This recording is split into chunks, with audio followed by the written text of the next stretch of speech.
Amén. Y hoy quiero compartirles el siguiente desierto porque es una serie de desiertos. Yo había pensado dar solo 7 desiertos, pero he descubierto que hay 33. Y cada uno tiene, hermano, un significado hermoso. Y ahora que he entrado a ver los desiertos, me doy cuenta de que cada uno tiene una enseñanza preciosa. Y hoy vamos a ver el desierto de Refidim y Sinaí. Entonces, según Éxodo, este desierto estaba entre Refidim y el monte Sinaí. Estudiaremos su ubicación. ¿Por qué? Refidim viene del hebreo Refidim. Este nombre significa lugar de descanso. Pero vamos a ver que no es un lugar de descanso como cuando llegaron a Elim. Elim es un lugar de reposo, pero este es un lugar de descanso para dormitar. Y vamos a ver, conforme a la palabra, el significado de Refidim. Dice acomodamiento, descanso, reposo, inactividad, inmovilidad, quedarse, morar, estadía, permanencia, hospedarse, lugar de adormecimiento y lugar somnoliento. Eso es lo que significa Refidim. Y ahí llegó el pueblo de Israel. Entonces, el peligro de la iglesia ahora es caer en cualquiera de esas cosas. Una, acomodamiento. ¿Cuántos saben lo que es acomodamiento? Acomodamiento es hacer nada en la obra de Dios. Yo no sé si vinieron los acomodados. No hay ni uno, ¿verdad? Ok. Descanso, reposo. Se puede descansar, se puede reposar, pero no quedarse inactivo. Como yo todo lo uso para predicar, yo tengo este brazo inactivo. Y en las noches, como tengo que dormir así como me ve, con todo este aparataje ahí, viene y esta mano se me duerme, los dedos se me duermen. Entonces ahí también el Señor me habló. Hay muchos miembros de la iglesia que se duermen inactivos. Amén. Inmovilidad es otra parte. Hay gente que se queda inmóvil, está pasando algo espiritual y ni siquiera se da cuenta. Quedarse, morar, estadía, permanencia, hospedarse. Hay gente que se hospeda en el acomodamiento. ¿Cuánto tiempo lleva sin servir? Ya ni sé, ni me acuerdo. Pero entonces me llama la atención el último, lugar de adormecimiento o lugar somnoliento. Entonces es un mensaje para la iglesia, hermano, que en Refidim nos podemos adormecer. Y el peligro es de caer en una iglesia que esté somnolienta. Una cosa es que te me duermas en el culto, que aquí a nadie le pasa. Y otra cosa es que estés somnoliento espiritualmente. De ninguna de las dos formas tiene que pasar, ¿verdad? Hermano, entonces mire, lugar de adormecimiento. Ya luego vamos a leer lo que dice Éxodo, pero dice Mateo 26:40. Y esto lo experimentó el Señor en el monte Sinaí. Vino entonces a los discípulos y los halló durmiendo. Y dijo a Pedro: con que no pudisteis velar una hora conmigo. Por eso lo menos que podemos orar al día sería una hora. Pero si no podemos orar una hora al día, ¿será que la completamos en toda la semana? Esa es la medida que el Señor puso, aunque sea una hora. Velad y orad para que no entréis en tentación. El peligro de la iglesia que se duerme es que cae en tentaciones. Ahora, las tentaciones no solo son para la juventud. Las tentaciones también son para los viejos. No viejos, mayores. El espíritu está dispuesto, pero la carne es débil. Entonces, hermano, ahora nosotros tenemos que ver que la iglesia tiene que estar más despierta que nunca. Amén. Entonces veamos. Apartándose de nuevo, oró por segunda vez, diciendo: Padre mío, si esta no puede pasar sin que yo la beba, hágase tu voluntad. Entonces miremos, hermano, que el Señor en ese momento estaba orando y oró y estaba solo. Y vino otra vez. Mire cuántas veces el Señor vino a los discípulos y los halló durmiendo, porque sus ojos estaban cargados de sueño. Entonces el peligro, hermano, que cuando el Señor nos invita a orar y en vez de orar nosotros durmamos. Hay gente que se arrodilla a orar y se queda bien dormido. Amén. Dice el 44: dejándolo de nuevo, se fue y oró por tercera vez, diciendo otra vez las mismas palabras. Entonces vino a los discípulos y les dijo: ¿todavía estáis durmiendo y descansando? Porque una cosa es dormir y la otra es descansar. Y he aquí ha llegado la hora y el Hijo del Hombre es entregado en manos de pecadores. 4 veces el Señor le habló a sus discípulos. Ahora, el peligro es que la iglesia entre en refidín y entre a descansar y a dormir espiritualmente. El Señor tuvo que despertarlos, hermano, pero la advertencia es: velad y orad para que no entréis en tentación. Ahora, hermanos, cerca de Jesús, con Jesús, aunque seamos tentados, no vamos a ceder a la tentación. Amén. Ahora veamos, dice Proverbios 6:9: ¿hasta cuándo, perezoso, estarás acostado? ¿Cuándo te levantarás de tu sueño? Un poco de dormir, un poco de dormitar, un poco de cruzar las manos para descansar, y vendrá como vagabundo tu pobreza y tu necesidad como un hombre armado. Y esto puede ser material. Nosotros podemos acostarnos: el Señor tiene control de mi vida y me duermo y el Señor me va a traer a mi cama todo lo que yo necesito. Pero también espiritualmente, ¿hasta cuándo? Y esto le voy a hablar espiritualmente. ¿Hasta cuándo, perezoso, estaráis acostado? ¿Cuándo te levantarás de tu sueño? El día que tú decidas levantarte y ponerte en pie para buscar del Señor. Amén.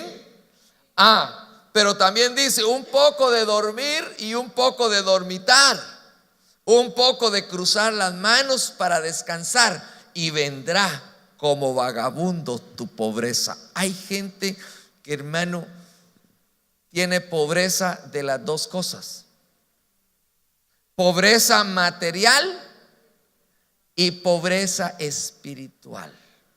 Qué triste, ¿verdad? Pero es por eso, porque llega el vagabundo, tu pobreza y tu necesidad como hombre armado. Ay, hermano, cuando llega la necesidad, eso es fuerte. Sin que usted la invite, las necesidades llegan. Dice Éxodo 17:1, ya para entrar: toda la congregación de los hijos de Israel marchó por jornadas desde el desierto de Sin, conforme al mandamiento del Señor, y acamparon en Refidín, y no había agua para que el pueblo bebiera. Entonces fíjese, ¿usted cree que por gusto el Señor les quitó el agua, les cerró el pozo en Refidín? ¿Usted cree que por gusto el Señor permitió que llegaran a ese lugar? No, lo que pasa es que si hubieran tenido agua, hubieran tomado toda el agua necesaria y en Refidín se hubieran dormido. Porque es un lugar, hermano, para dormitar. se hubieran acomodado. Entonces ahí, hermano, ellos empezaron. Usted sabe que cada vez que les faltaba el agua, ¿qué hacían? Gracias, Señor, porque me falta el agua. Entonces el pueblo contendió con Moisés y dijeron: danos agua para beber. Y Moisés les dijo: ¿por qué contendéis conmigo? ¿Por qué tentáis al Señor? Hermano, porque el asunto es que cuando nosotros entramos en esa situación, entramos a Refidim, lo que hacemos es que murmuramos, tentamos al Señor. Pero ¿y qué pasa conmigo? Yo soy hijo de Dios, yo no sé por qué Dios permitió esto en mi vida. Y empezamos a cuestionar a Dios y tentamos a Dios. Por eso debemos de tener cuidado, porque esta etapa de Refidim, hermanos, dice: pero el pueblo tuvo ahí sed y murmuró el pueblo contra Moisés y dijo: ¿por qué nos has hecho subir de Egipto para matarnos de sed a nosotros, o a nuestros hijos, o a nuestros ganados? Entonces vemos una situación, hermano. No fue Moisés, porque Moisés era dirigido por Dios, pero era necesario que llegaran a ese lugar. Hermano, mire, Dios permite los desiertos por una razón, porque en ese desierto tenemos que entregar algo. En medio de cualquier desierto que venga, el problema que Dios vio en el pueblo de Israel era que cada vez que les faltaba algo, murmuraban. Y la escuela de esto es que siempre que nos falta algo, es bueno que le demos gracias a Dios, porque algo nos quiere mostrar Dios en el momento difícil de nuestra vida. Amén. Hermano, si nos viene, mire, ¿a cuánto les ha venido una situación difícil? Hablemos aquí en serio. Amén. ¿Y qué hemos dicho en medio de la situación difícil? Gracias, Dios, que aunque no entienda, yo te doy gracias. No, empieza la carne: pero tú no te mereces eso. Tú eres hijo, tienes 30 años de ser cristiano sirviéndole a Dios todos los días. Pero la palabra no nos garantiza a nosotros que no van a venir problemas. Van a venir problemas, pero en medio de esas situaciones, Dios se va a mostrar a nosotros. Los desiertos son oportunidades para ver a Dios en otra esfera que no lo hemos visto. Por supuesto, yo no quiero pasar ningún desierto. No yo, mi carne. Porque a ninguno le gusta, hermano, pasar situaciones difíciles. Pero en el medio de la sequedad, en medio de la falta de agua, ahí tenían que ver la mano de Dios. Entonces fíjese, dice el 17:4: y clamó Moisés al Señor, diciendo: ¿qué haré con este pueblo? Un poco más y me apedrearán. Mire, las intenciones que vio Moisés en el pueblo no eran suaves. Un poquitito más, si no nos das agua, me van a apedrear a mí. Y el Señor dijo a Moisés: pasa delante del pueblo y toma contigo alguno de los ancianos de Israel, y toma en tu mano la vara con la cual golpeaste al Nilo, y ve. Oiga la directriz que el Señor le dio a Moisés: y he aquí, yo estaré ahí delante de ti sobre la peña en Horeb, y golpearás la peña, y saldrá agua de ella para que el pueblo beba. Y así lo hizo Moisés en presencia de los ancianos de Israel. Refidim era la etapa previa al desierto de Sinaí, y esta es la antesala al monte Sinaí o el monte Horeb, donde Dios, hermano, se le manifestó de una forma bien especial a Moisés, que fue el emisario que escogió. Entonces miremos, para que su pueblo Israel fuera liberado de Egipto, Dios le dio ahí, hermano, mire, en ese lugar Dios le habló. Los desiertos son para que Dios nos hable a nosotros. ¿Cuántos quieren que Dios les hable? Ay, sí, pastor, pero yo quiero que venga un profeta de Dios y que el profeta me hable de parte de Dios. Eso es lo más fácil. Pero que Dios te hable en el desierto. ¿Dónde fue la primera vez que Dios le habló a Moisés?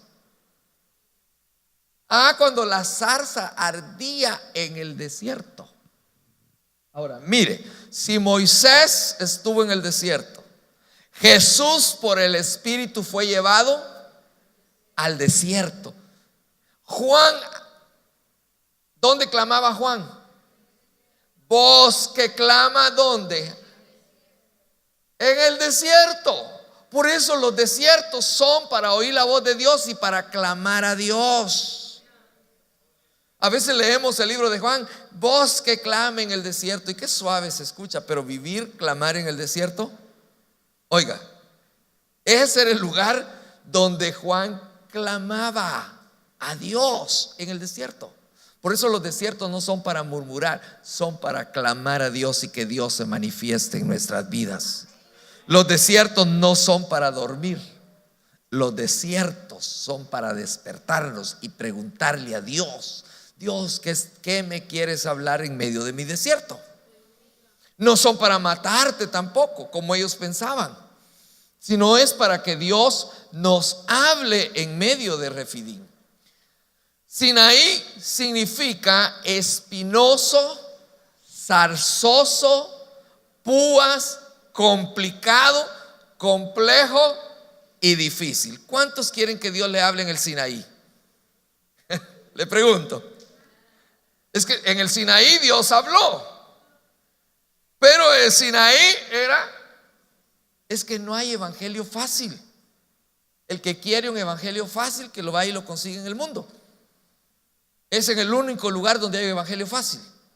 Pero donde Dios habla es un lugar espinoso, zarzoso, con púas, complicado, complejo y difícil. ¿A cuánto les gustan las cosas difíciles? Los retos, hermano. Mire, alguien decía que le gustan los mangos bajitos y las castañas peladas. Eso no puede ser. En el Señor todo tiene su grado de dificultad, y cuando hay grados de dificultad, más apreciamos lo de Dios. Yo le hago una pregunta esta noche antes de seguir. ¿Cuándo usted valora más un vaso de agua? ¿Cuando no tiene sed o cuando tiene sed? Y es cuando usted dice: wow, este vaso de agua y fría, qué deliciosa. ¿Cuándo valora más un plato de comida? ¿Cuando está lleno o cuando tiene un hambre? Y usted dice gracias, hasta le da gracias al Señor por ese pollito que se dejó matar. Sí, hermano. Era el lugar entonces donde todo era difícil, complicado y lleno de espinas. Ahí es donde el Señor ve al pueblo. Cuando el pueblo está, hermano, en situaciones difíciles y todavía viene al culto. Y no solo viene al culto, levanta las manos, canta y danza en medio de la situación difícil. Mire, es fácil cantarle a Dios, servirle a Dios cuando tienes de todo. Pero cuando te falta todo, cuando sientes que la cosa se te puso color de hormiga, dicen en mi pueblo, hermano, y ahí es donde Dios se manifiesta. Dice el 17:8: entonces vino Amalec y peleó contra Israel en Refidim. Y aquí hay algo más que tenemos que saborear. Amalec era un enemigo difícil. Entonces el pueblo de Israel tenía que pelear contra su enemigo difícil, Amalec. Ahora yo le pregunto: ¿cuántos están dispuestos a pelear con Amalec? Y Moisés dijo a Josué: escogednos hombres y sal a pelear contra Amalec. mañana yo estaré sobre la cumbre del collado con la vara de Dios en mi mano. Hermano, mire, Moisés siempre estuvo armado, llevaba la vara, y eso nos tipifica a nosotros. Todos nosotros, el Señor ha dado una vara. Usted tiene una vara, y esa vara la tiene que usar en los momentos difíciles. No suelte la vara, esa es la autoridad que Dios le ha dado. Pero si tiramos la vara, lo más fácil es tirar la vara, ¿verdad? Y eso es lo que el diablo quiere. Entonces dice, y Josué hizo como Moisés le dijo. Peleó contra Amalec, y Moisés, Aarón y Hur subieron a la cumbre del collado. Y sucedió que mientras Moisés tenía en alto su mano, Israel prevalecía, y cuando dejaba caer la mano, prevalecía Amalec. Y entonces ahí hay una enseñanza preciosa. Nosotros los ministros tenemos que rodearnos de gente que nos ayude a levantarnos la mano, a levantar los brazos, porque nosotros nos podemos cansar. Pero cuando hay gente, mire, hoy que me enfermé, digamos, ¿verdad? Por decirlo así, yo reposé porque tenía gente aquí que estaba respondiendo. Amén. Siempre tiene que haber gente que responda y pelee la buena batalla de la fe. Eso es importante, hermano. Sostener las manos del ministro es cuando tú clamas y oras al Señor para que el Señor nos levante en medio de nuestros enemigos. Amén. Pero ese era un grupito muy reducido, hermano. Mire, si usted ve ahí quiénes eran, era Aarón y Hur, que subieron a la cumbre del collado. Hay gente que no quiere subir a la cumbre, porque mire, subir no es fácil, bajar es lo más fácil. Y el diablo es experto en hacernos, a veces nos sube el ego y nos subimos al tobogán, y ya cuando estamos en el tobogán arriba nos da una patada y nos deja caer, y cuando estamos en el piso no nos podemos levantar. Subir es difícil, pero las manos de Moisés se le cansaban. Entonces tomaron una piedra y la pusieron debajo de él, y se sentó en ella. Y Aarón y Hur le sostenían las manos, uno de un lado y otro del otro. Así estuvieron sus manos firmes hasta que se puso el sol. ¿Cuántas horas estarían peleando contra Amalec? Y si Moisés bajaba las manos, por eso a mí me enseñaron algo, y hermano, y usted también agarre esta que a mí me enseñaron hace muchos años. A mí no me cuesta levantar las manos, porque el levantar las manos es señal de victoria, de un pueblo que está en victoria. Amén. Usted se da cuenta cuando alguien está en derrota. ¿Qué hace alguien que está en derrota? Baja las manos, levante las manos. Así las levanta, sin mucho. Pero levantar las manos no es así. El levantar las manos es hasta donde ya no dé más, y decirle: aquí estoy. Eso significa: estoy en victoria y me rindo a ti, Señor. Amén. Por eso, hermano, mire, cuando uno no ha aprendido esto, yo he ido a congregaciones que nunca levantan las manos, porque nunca se lo enseñaron. Pues yo, desde que aprendí que levantar mis manos es decir, estoy en victoria, la levanto todas las veces que pueda. Amén. Entonces, hermano, cansancio. Hay un cansancio físico. ¿Cuántos han sentido cansancio físico?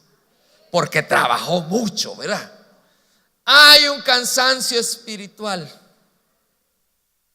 y hay un cansancio emocional, y los tres son malos. Ahora hablemos del primero. Si usted trabajó mucho y está cansado, con una dormida se le quita, ¿sí o no? Ahora, si está cansado físicamente y no ha trabajado, vaya al doctor, que debe tener anemia. ¿Sí o no? Ahora, Hablemos del cansancio espiritual. Y aquí quiero que usted me ayude, hermano, esta noche. Alguien que se cansa espiritualmente, ¿cómo se manifestará en un cristiano el cansancio espiritual?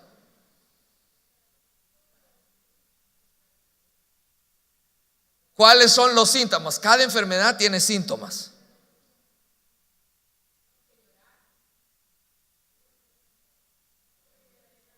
No quiere ir a la iglesia, no quiere leer la palabra, no tiene ánimo para nada, pelea por todo, porque se manifiesta de diferentes formas. La gripe no solo se manifiesta con moquera, dolor de cuerpo, fiebre. ¿Y cuántos cristianos tendrán fiebre espiritual? No te he visto en la iglesia. Es que lo que pasa es que he tenido tantas cosas y estoy cansado. Ay, hermano.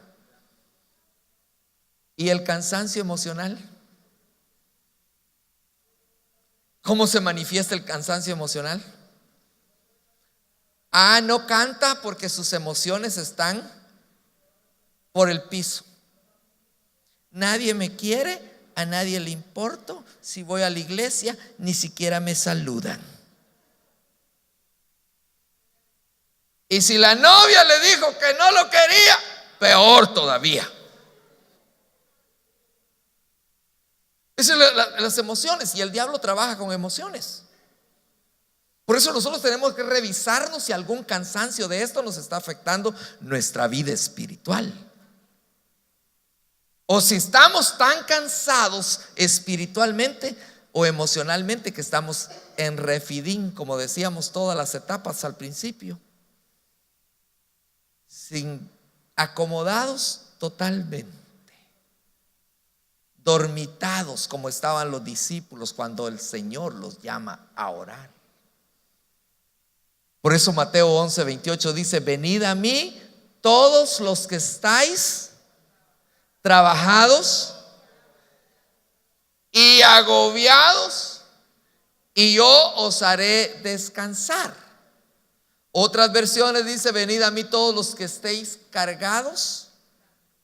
Une la carga y otra es el cansancio. Muchas veces nosotros nos cargamos como Marta. Y el Señor le dice a Marta: Marta, mire, una iglesia llena de Martas es una iglesia muy difícil, hermano. Que el Señor nos libre de las Martas. No, de verdad. Porque ni Jesús pudo tratar con ella. Le dijo: Marta, tú estás cargada y cansada por muchas cosas. Muchas veces usted se echa hasta las cargas del vecino, aparte de la suya, la de la familia y la del vecino, y hasta las del pastor.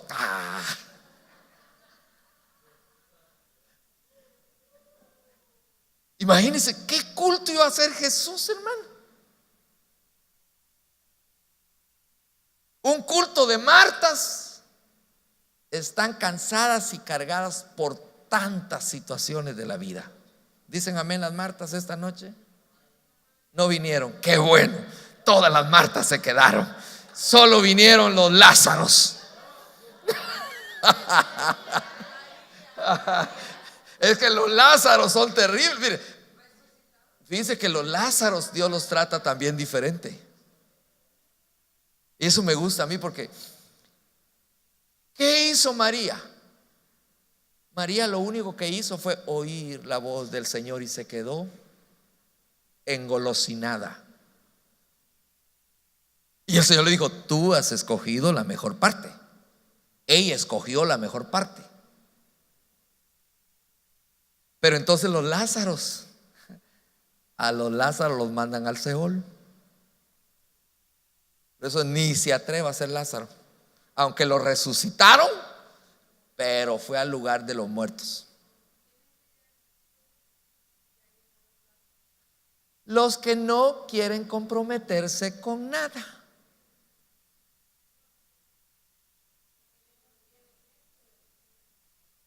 Los Lázaros son todos aquellos, hermano, que ven que Jesús entra y por la misma se salen. Con permisito, dijo Monchito, y se fue por el caminito. No quieren ningún compromiso en la iglesia. Las Martas sirven, pero peleonas. Pero las Marías son las comprometidas con el Señor. Por eso oremos para tener Marías en abundancia. Aleluya. ¿Sabe que los mejores cultos son cuando vienen las Marías al culto? Porque las Marías hacen que Jesús descienda. Las Martas dicen, estuvo malo todo hoy, no hubo palabra. Lo que pasa es que no traía el corazón de María. Gloria a Dios, vamos a avanzar. El monte Sinaí, dice el 31:18, y cuando terminó de hablar con Moisés sobre el monte Sinaí, le dio las 2 tablas del testimonio, tablas de piedra escritas por el dedo de Dios. Mire, hermano, yo hubiera querido conocer, y cuando llegue al cielo quiero conocer esas tablas. Aunque Moisés, cuando vio el desenfreno del pueblo, ¿qué hizo? La rompió y eran de piedra. ¿Cómo sería el enojo de Moisés al ver, hermano, que la alabanza que el pueblo tenía era un reggaetonazo limpio? Y ahí entendí algo. En la alabanza o hay ruido o hay alabanza que atrae a Dios. Porque Moisés, cuando venía de la presencia de Dios, dijo, ¿y qué eso es? ¿Qué es ese ruido que se escucha? Que nuestra alabanza no vaya a hacer ruido un día, hermano. El darle duro a un tambor no es presencia de Dios. Pero no solo había gritos de júbilo supuestamente, sino habían danzas. Que se dance no quiere decir que sea una danza que agrade a Dios. Nuestra danza tiene que ser genuina. Amén. Hermano, que el pasito de las danzarinas, no crea que con eso, si no tienen un corazón para agradar a Dios, de nada sirve la danza. Y Moisés discernió eso y dijo, no, esto no es. Hermano, lugar donde Dios le da las tablas del testimonio escritas, firmadas por el dedo de Dios, el monte Sinaí. Ahora veamos algo, ya termino. Nosotros tenemos que escudriñar nuestra vida si estamos en Refidín, si estamos adormitados espiritualmente o estamos oyendo la voz de Dios. Nosotros tenemos que escudriñarnos esta noche para ver si estamos, hermano, donde Dios habla. Porque a veces decimos, ay, pero tanto problema que hay. Sí, pero los lugares difíciles es donde nosotros tenemos que vencer. ¿Por qué la Biblia le llama al cristiano vencedores y más que vencedores? Ahora, como es una noche de estudio, quiero que usted me ayude a descifrar esto de vencedor y más que vencedor. ¿A qué cree usted que eso se refiere? ¿Cuándo es que usted es vencedor y cuándo es más que vencedor? A ver, Miguelina, valiente.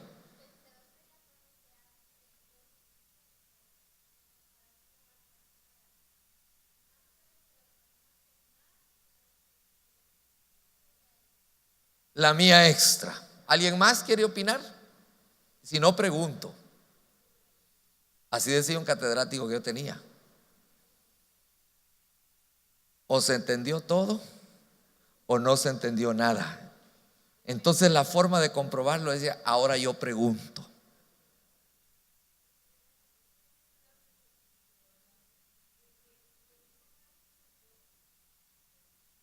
Venciste.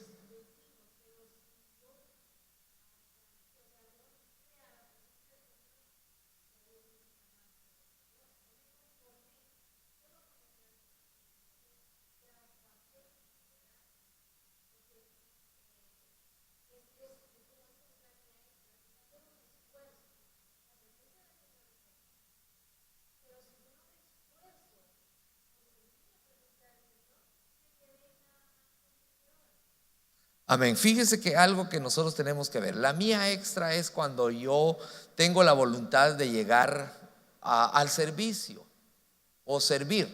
Muchos pueden venir y servir, pero servir porque me tocó servir.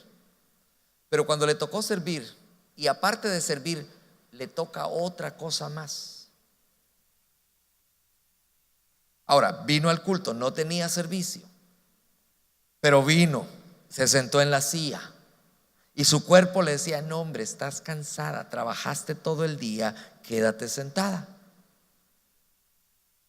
Pero entonces el espíritu por dentro le dice: no, levántate, alza tus manos y conéctate con Dios.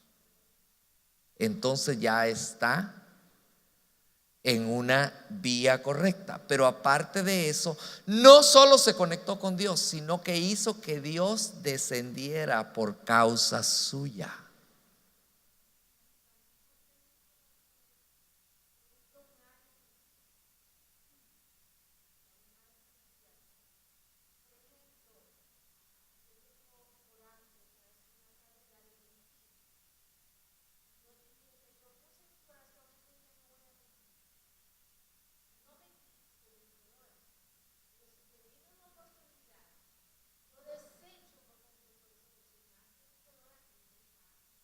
Amén.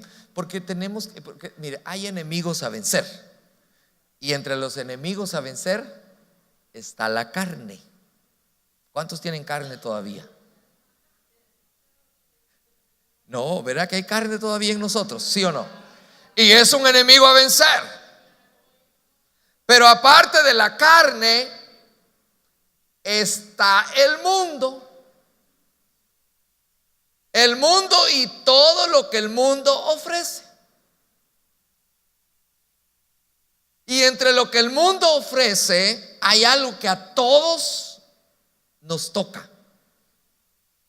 Va a comer y donde va a comer tienen una musiquita bien pegajosa. Y mientras le llevan la comida, o está con el cubierto o el pie abajo llevando el compás. ¿Sí o no? Bueno, seamos honestos, ¿a cuánto les ha pasado? Mire, ¿no es cierto que en esta época navideña usted entra a Jumbo? Mire, cuando entra a Jumbo, desde que entra a Jumbo, jingle bell, cuando siente usted la está tarareando, ¿verdad? Por decirle esa música. Ahora, pero si es una inspirada que le recuerda cosas del ayer. Pero hay otro enemigo y es el diablo. Y los tres son enemigos fuertes, porque el enemigo más fuerte en nosotros está en nosotros mismos, el yo interno. Ese es el más peligroso. Y cuando ese se eleva, el diablo se aprovecha. ¿Alguna vez no le ha venido un pensamiento? No te dejes, que no te hagan daño. ¿Cómo? ¿Quién tú eres? Que no te humillen. ¿Alguna vez le ha venido un pensamiento a su vida así? ¿Y qué dice el Señor? ¿Que nos exaltemos o que nos humillemos? Hermano, y mire, lo más difícil es humillarse. Es difícil. Si alguien me dice, no, pastor, eso es fácil, hoy le doy un título. Eso es lo más difícil: humillarse y reconocer. Porque lo más fácil es sacar el pecho. Yo no tengo la culpa, yo no fui, que me pidan perdón. ¿Sí o no? Estamos en Refidín todavía, no se preocupe. Hermano, estamos en Refidín. Refidín es un lugar donde estamos acomodados. Y ahí es donde el diablo se aprovecha, porque cuando estás acomodado lo más fácil es que murmures en contra de cualquiera. Cuando digo en contra de cualquiera, porque hermano, no solo en la congregación pueden murmurar, también en la casa. Gracias por su amén. Póngase de pie.